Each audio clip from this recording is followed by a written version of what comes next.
Hello, fellow Americans, and hello, fellow world citizens. Today's topic is Topics Cram. That's because we're going to go through a long list of topics, each very briefly, and these will be topics, and there'll be many more where I will drill much more deeply going forward. But the first thing we're going to do is remember, you are the greatest thing in the universe. That's why I am here. We are the universe's greatest gem, and we have hurdled so much, and we shall surf the wave, every wave coming at us. Here is a quick run through on the topics, and then I'll address each one. Crime. We've got Trump sending the military out into the streets, right? Immigration, town halls, gerrymandering, the Constitution, the economy, the firing of federal employees, Health and Human Services /CDC / Robert Kennedy Jr., the press, CNN, MSNBC, Fox. What's going on with Putin? I have an idea. I have a prescription for Putin. I have some ideas about Iran, very briefly, North Korea, very briefly, China, global warming, who to vote for, the concept of the Behemoth. That might be the highlight today. And a reminder over and over again, you are a miracle. Life be's beautiful. There are many isms in the universe. Humans have many isms. I don't know if they're in the universe. I guess they are. Racism, ethnicism, genderism, fanaticism, hateism. How about my favorite ism, lovism? Here we go. Let's get heavily into some lovism on these topics. Let's start with National Guard deployment. Now, right off the bat, this one's interesting, right? There's a concept really that precedes America by a long time, by centuries, about the military of a country not attacking the citizens of a country. But here we have people who I saw right on CNN from Chicago who are Democrats, who are saying they're glad that something's being done about crime, and they're not exactly happy the way it's happening, but they're happy that it's being stopped. And so this shows you what's at risk here is we have someone running the country. Imagine somebody driving very fast in a car, and this person kills people when he or she are driving, but also keeps making it through the next light, runs red lights, makes it through the next light, doesn't crash and burn, passes everybody, breaks the speed limit, drives drunk, and somehow is still driving. And there are people jumping in the car, riding along with this person, and by the end of the trip, statistically, we can say this. Think about this concept. Instead of that driver, if we'd had the perfect safe driver, we might have wrecked. We might all been done. I'm not endorsing being a crazy driver. I won't vote for us having crazy drivers. I'm reminding us, though, that the universe is complex. The universe has some randomness in it. And there's this never-ending unpredictability that's at work here. So who would have expected that people in the inner city would have said, we are tired of being neglected? And I will say for my whole adult life, I have noted, I can't say I'm stunned because I get it, but I have noted how presidential election after presidential election, crime wasn't addressed. No one did anything about crime. And maybe now we understand why it's hard to get persons to vote for Democrats from the inner city when they don't see the Democrats saying, hey, we're going to do something serious about crime. And then if you're an inner city, say, Latin, and you see white Republicans saying they're going to get tough on crime, well, you're not going to register to vote for them, even though they're going to get tough on crime. So where are you? You're abandoned. So I'm not happy with the way it's happening. I'll be glad when the statistics keep reflecting less crime. But what would be beautiful would be this. Change our culture, change our children, and get crime at its root in the human heart. Give the kids the love, show them the love, act with love, speak with love, smile. Report the news with love, MSNBC, CNN, and Fox. Please bring your best game for your kids. Imagine your kids are watching when you bring the news. Okay, on immigration, the border is looking a lot stronger. Far fewer people, more than 93% reduction in the number of people trying to cross the border. And deportations averaged 340,000 under Obama. That was the average. Today, this year, the expectation is for 400,000. It's not the million, which would be almost 3,000 a day. It's not the million target that Trump wanted, but still, it's more than we've ever had before. So will they meet the target? It looks like they might. Town halls. You may or may not know. I don't know how much news you watch.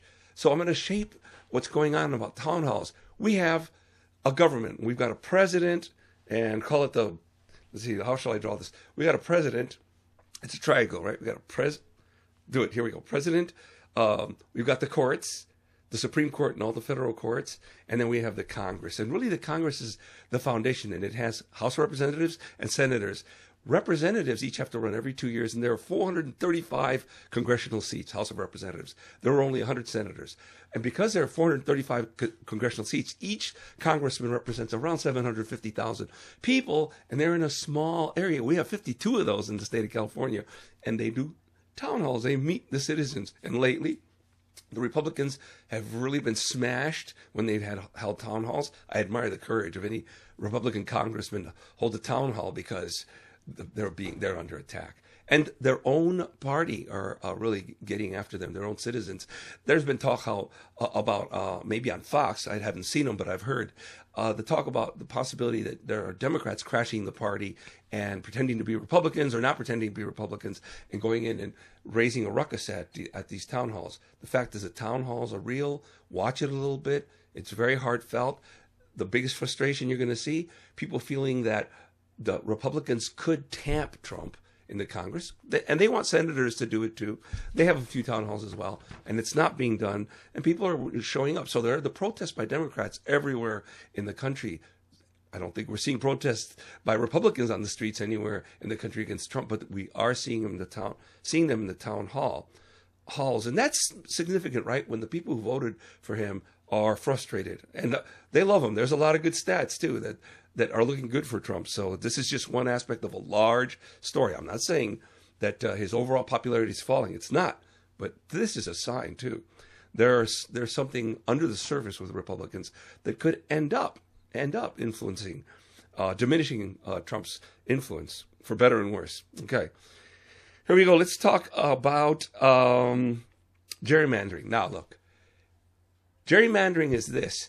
There are ways to draw the borders in a state so that you change the way the districts are shaped, and you can basically get a lot. And in one example, you can have a state where more than half the voters are Republican, but if you gerrymander enough, you'll actually end up with Republicans never having delegates go into the count for the presidency because of the way the map gets drawn. That's gerrymandering. And what we end up having is elections where the president, who doesn't win the popular vote, still wins the presidency. And that's happened twice. It happened to Trump the first time, happened to Bush the first time. And so when you see the gerrymander war going on, I'm not exactly for or against it either way. If we had no gerrymandering and it ended up that the popular vote matches the electoral college and it gets the president elected, if no gerrymandering did that, I would go for it. If a lot of gerrymandering did that, I would go for it. But what I really wish that we would do, and I don't think we'll do, is not have the electoral college, just do a popular vote. And you just let everybody's vote in the country count equally to everyone else's. Because, for example, if you're a Republican, forget it. When it's a presidential election in California, your vote doesn't count. And it goes the other way in Republican states. Democrat votes don't count in Republican, hardcore, red states. Okay. That's not the idea, right? I don't think the founding fathers wanted that. So there's my word on that. Let's talk about the Constitution and what it's trying to do. Very briefly, this is just so general. It's the underlying big issue under all the other issues, and that is, we have a Constitution, we have amendments. Most of the amendments were about giving us more civil rights, more personal rights, tamping the government. And the whole Constitution was about saying kings don't rule the world. People are free. We're going to get to vote. We're going to have freedom. And so it's really more about the balance of power between government and individuals. It's about balance of power between parties. But the main objective is, how free are you? Well, to the extent that you have a leader who controls things, maybe you're okay with it so long as things are going well. But remember, when you have a leader who has more and more control, that someday if you don't agree with him or her, they might not mind too much. They might not care at all. You might be their greatest lover right now. You could be their greatest supporter. But at some point, all humans don't agree with each other, right? No two humans always agree with each other. So be wary. It's very important to defend the Constitution. Economy. Tariffs. Recently, this week, Trump and others reported that tariffs were going to reduce debt by $4 trillion because a government office, like Office of Management and Budget or Congressional Budget Office, one of those two, reported this, right? Sorry, not accurate. Look at what economists forecast. The big, beautiful act is not going to reduce the budget deficits. It's going to increase them. And tariffs, very critically remember something. They are a tax that we pay. We pay that tax. So if we did reduce the deficit with those tariffs, what kind of pain would we be enduring to pay them down and then get the interest costs down? I remind you, the federal government spent $4 trillion and change last year, and $1.3 trillion was on interest on $37 trillion of debt, heading toward $40 trillion of debt. We are too in debt. Okay, I'm going to talk a little more about the economy. Balance of trade. We have negative balance of trade. That means we buy more stuff from people than they buy from us across borders, but they do invest a lot in us. So the cash goes toward them to when we buy stuff, but cash comes back to us in terms of investing or lending to us, and they have been. The rest of the world has been lending to us. How? They put cash into the United States by buying a lot of our debt, and it's not good. It's not good that China and Japan and other countries have so much of our debt and could influence our policy, could threaten us, could make our bond market crash. And believe me, if the bond market crashes, it is so massive, anybody might not survive it. Any leader who's the leader, while the bond market crashes, could be spelling their doom. And all the other stuff they do could get them impeached. It could be that bad. When you start seeing trouble in the streets, people starving, when you see the bond rating on U.S. bonds just collapse and not being able to sell bonds, and heaven, I'll go ahead and say it, the United States may be defaulting on some bonds. Terrifying. Terrifying. So it's important not to be too in debt, and it is important to improve balance of trade for things that are militarily very strategic. It's true, we don't want to buy chips from the rest of the world because that's militarily so important. Artificial intelligence, we want to be really good at it. So to an extent, it is good to put a plan in place. So why don't you do this? Get some tariffs that start lower, gradually increase them for the whole world. But then when the whole world slowly has time to adjust and bring more business to us gradually, permanently, and gives us more time for our own business leaders to build businesses here and have faith that it's not going to change every other day from no tariff to double tariff to triple tariff, tariffing a guy down in Brazil because his Congress has been attacking, or his courts have been attacking a guy who's previously the leader of the country who did a bunch of illegal stuff. And so now we're tariffing for that purpose? Unbelievable. That's not what they're useful for. That's not moral. And turn it around. Be a tariff god. Trump, be a tariff friend. Blow people's minds. Make them happy. Make them our partners. I got more to talk about in regard to partnership. So we've gotten through the Constitution, economy, firing of federal employees. I'm going to make a quick comment on the fact that USAID was only 1/3 of 1% of the federal spending last year, and it saves millions of lives a year. 2 million people per year will die going forward that probably wouldn't have died. These are the estimates. Call it 1 million. Cut it in half. 1 million people will die. These are the poorest, starving people on planet Earth. They're going to die because the richest country on planet Earth doesn't want to spend 1/3 of 1%. Think about it. 1/3 of a penny out of a dollar to help these people, to create goodwill. You know how much prestige that's given America, that we are the country that does this? We are the leader in terms of goodwill, historically. All right, let's talk about the Health and Human Services CDC Kennedy situation. Well, Kennedy and Trump aren't doctors. They're not research scientists. We have somebody being fired from the CDC, the head, and we have them speaking against vaccines. We have other people resigning because the person got fired, although she's defending herself in court. Are you noticing there's a bit of chaos going on? Do we want that? When you think of a great leader, do you think of somebody that goes in and, say, runs a big company and then there's chaos? Well, this is a person not running a big company. They're not running Coca-Cola, a massive company, many billions of dollars of revenue, hundreds of thousands of employees. This person is running the United States of America, millions of federal employees, 300 million citizens, the most influential country in the world, and there's chaos on a day-to-day basis?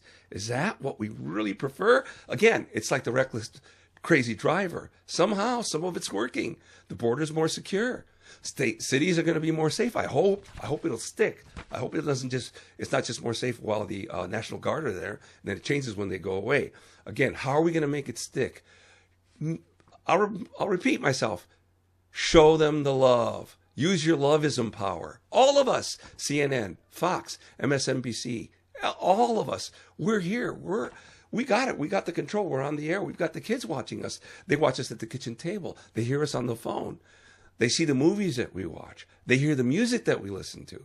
I'm not dissing free expression with music. I'm a musician, and I believe in free expression for artists. But here's what I hope will happen, that the artists who suffered and who've let us know, cursing, ranting, raging, crying, sometimes engaging in violence, I hope the world improves for them so that these very same humans show us the love. Do you remember that great Motown song, Where is the Love? That's what we can get from these great African artists. I love you. And I hope that's where it goes. All right. So let's get on to the press one more time. So for the press, I hope you will message positively. The CNN and MSNBC, for those of you who don't watch a lot of news, please watch MSNBC, Fox, and CNN. Use your common sense. You're going to see a clear pattern. They're very opposite. MSNBC is, let me see, this is left. Yeah. So MSNBC is on the left. CNN is also on the left. Fox is on the right. And maybe off the charts because they're with Trump. But the right is very different now. So it's hard to describe. And Fox has the most viewership. But CNN and NBC have more together. Okay. Watch all three and then use your common sense. Now, if you're not used to watching the news, excuse yourself for being kind of lost, not knowing who they're talking about, what they're talking about. You'll learn. You'll learn slowly and gradually. It is worth checking in. And use AI. Any question that you have, go on perplexity.ai and just ask the question, how does the Congress work? What's Trump doing today? What's the worst problems in the world today? Talk to people. Start the conversation with people lovingly. Learn together. Talk about it at the kitchen table with your kids lovingly, without fear, without judgment, without hatred. Remember, lovism. All right. So that's my word for the press. And guess what? We're all part of the press when it comes to our kids. Putin, here's an idea I have. How about we do this? This is bold, and it's my recommendation to any president. Announce that in about a year, America will be at the borders of where the Russian army is. So how it'll happen is it'll be in phases. America will start sending troops to Europe and stay in the NATO countries, and we'll still send equipment to Ukraine. We will not back off. We will not let Ukraine lose any more land, and we will support Ukraine in gaining land. And then American troops will start to move into Ukraine, and they will just go further into Ukraine, and there'll be a plan. Every week it'll be another mile, 5 miles, whatever it takes. And it gives Putin, say, a year to leave, and you give Putin the opportunity to be a hero, to excuse himself honorably, to promise he will be the greatest neighbor of Ukraine that any country has ever had. He will help them rebuild. He will benefit because they will have Ukraine. Ukraine is the jewel of the old communist bloc. Ukraine is the most productive, wealthy jewel that the Soviet Union had, and that's why Putin, notice that's who he's going after, and he's harming it, right? He's destroying it, and he's building ill will. He's losing goodwill every day. Could he ever get back goodwill? I don't think he could ever get back love from Ukrainians, but if he leaves quickly and he helps Ukraine recover, the universe will remember you for 1,000 years. For 1,000,000 years, they will remember you because you will have set the example, Vladimir Putin, that it can be done, that we can change, that the world will bless us for changing. There are stories in the Bible about a child who goes away and gets in trouble, and the child who stays home, and he's Mr. Goody Two-Shoes, and when the bad kid comes home, his father celebrates, and the Goody Two-Shoes kind of complains. Well, when we've lost you and we've regained you, we still love you. We're ready. Okay?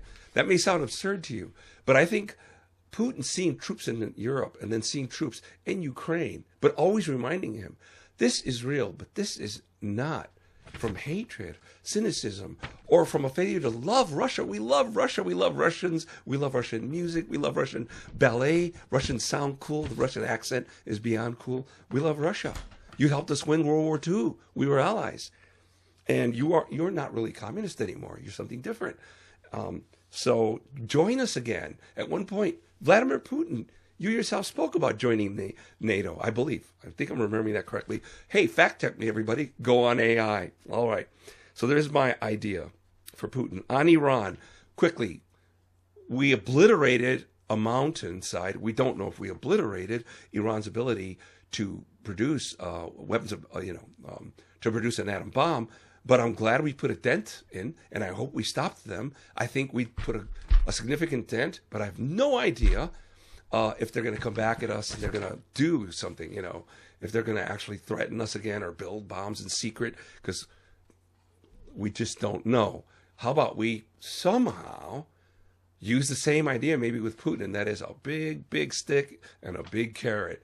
Go to Iran, tell Iran message. We already gave them the big message with the big bomb. Drop maybe one more buster on them. Maybe drop it somewhere where it hurts no one and let them know. We'll partner up. We'll make your economy better. You'll make ours better. Look out for North Korea. Same idea. I don't recommend our presidents shake hands with Vladimir Putin or shake hands or speak well of the North Korean president when you're speaking to South Korea, who are our ally, who fought a war and shed blood with our own soldiers. I don't recommend doing that. That's not cynicism toward Koreans, North Koreans. I love you, North Koreans. I love you, Russians. I love you, Iranians. It's just that these are your leaders who I would love to influence to do better. All right? China, I love you. You make great stuff. Heck, some of the stuff in my room, I'm sure, is from China. Great story. Donald Trump was on David Letterman, and he was speaking against China, I think, that day. And David Letterman says, so you don't think we should be buying stuff from China? This is 90s, back in the 90s. And then Dave pulls out a shirt, and it's a Donald Trump shirt, and he opens it up. It's brand new, unwrapped package. He unwraps it from the package, shows it to Trump, and looks at the tag, and the shirt was made in China. And to Trump's credit, he didn't seem embarrassed by it. He just shrugged his shoulders. But why am I saying that? Because there's some humor in life, right? There's some irony in life. That we try to malign China. I'm not going to malign the leader of China, and I'm not going to malign Chinese. I get where you stand. The West neglected you or dismissed you for centuries, and you're having your day because you're big and powerful. You have AI. You have a large population. You have atomic power.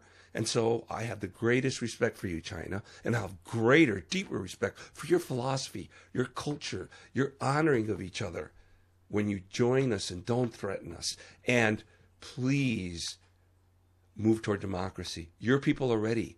Before, maybe it was better to be more stern and hold the reins tighter. I believe China's people have evolved like we all evolve. It's not that you guys were behind or ahead. We're all evolving in this thing together. And I think China's beautifully evolved enough to start loosening the reins. And we know something. When central government runs stuff, there is no possibility that a central government can make better decisions day to day at all levels of an economy than the people themselves who are doing the business. They are the ones who know their customers. They know what they're good at. They know how to change the flavor of an ice cream. They know how to change delivery methods. They know how to advertise. They know infinite things, how to do accounting, how to raise capital, how to select leaders, how to structure their board, what divisions they have in a corporation. They know way more than any small group in the government can ever know. Multiples. These are the smartest people in the world, mostly in business. I wish a lot of you geniuses in businesses, especially investment bankers, AI geniuses, and engineers and mathematicians.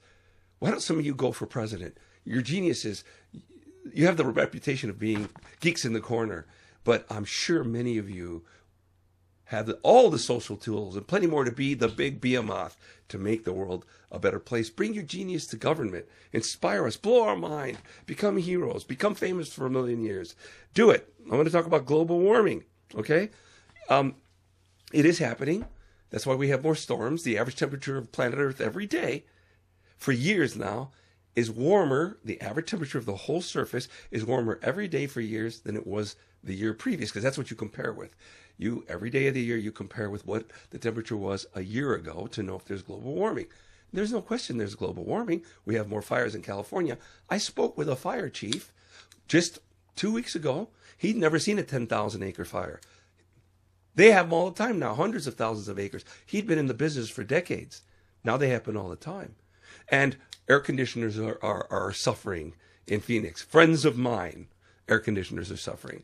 And I hope that we become the leaders in preventing global warming by having a great clean energy industry. Yes, by subsidizing it. Yes, by subsidizing the research. Yes, by doing clean energy car and, solar and wind and water, whatever we can do. Let's do it also. Let's invest in figuring out ways to suck carbon dioxide back out of the atmosphere, right? Carbon sinks, I think they call them. Let's do the big, heavy research. It is worth it. Let's turn the corner. Let's be heroes for the human race for 1,000,000 years. Let them remember us as the greatest generation, better than the World War II generation, probably the greatest generation, okay? So now we get to Trump again, and here's what I'm going to say about Trump, Donald Trump, right now. I predict he will do everything he can to stay in power, and he might actually pull it off. I think the odds are low. I haven't asked AI what the odds are, but they're probably low. But I'm sure he has lawyers figuring out everything they can, and he knows he has a Supreme Court on his side, but he's got voters on his side. He's increasing in popularity. In fact, here we go. Let's look at this chart. This is an amazing chart, and this chart, here it goes. I'll put it up on your screen. Okay, this is a chart in the New York Times within the last week. It was published, and it shows how on the left how the Democrats registrations are falling basically everywhere, and how Republican registrations are rising almost everywhere. And so for the first time in many years, since 2020, so not so many years, but for the first time, I think since 2020, more Republicans are registering than Democrats each year. Now, there are still more Democrats registered. All right? Let's turn off the chart here. There are still more Democrats registered. However, fewer Democrats vote. A little bit fewer Democrats vote among registered Democrats. So there's this disadvantage. It's hard for a Democrat candidate to win. They have a certain handicap. They have a certain difficulty in winning because, especially going forward, because Trump is gaining popularity and the Democrats aren't. And why is that? I think I'm going to get into this. Yeah, here we go. There is a theoretical behemoth. And this person could be a Republican, could be an independent, could be a Democrat, could be anywhere on the spectrum, because we've been proven by Donald Trump that where you are on the spectrum is nowhere near as important as the amount of simple appeal that you have. It does not matter if you lie. It doesn't matter if you cuss, if you make fun of people. It doesn't matter if you act religious 1 minute and you're calling people names the next minute. It does not matter if people you hung out with are criminals. It does not matter if a bunch of people who worked for you went to prison. It does not matter if you held up a piece of paper that has your financial statements on it or your tax filings on it, and you go, this means nothing. See, it says right there.